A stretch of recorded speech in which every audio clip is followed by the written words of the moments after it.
E aí, turma, bom dia. Boletim do Panta. Hoje é dia 11 de abril de 2026, sábado. São 12 horas e 30 minutos e o Patrulha do Surf na área informa que na Praia Mole temos ondas aí na faixa de 2,5 metros na série. Algumas até passam de 2,5.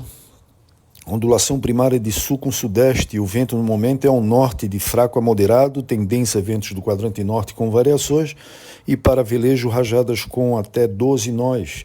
Formação do mar regular, tem umas ondas, big surf, tem gente fazendo tauim na Praia Mole, água de boa, fria. É isso aí, turma, mais detalhes do boletim na descrição, que todos tenhamos aí um excelente dia abençoado por Deus e até a previsão.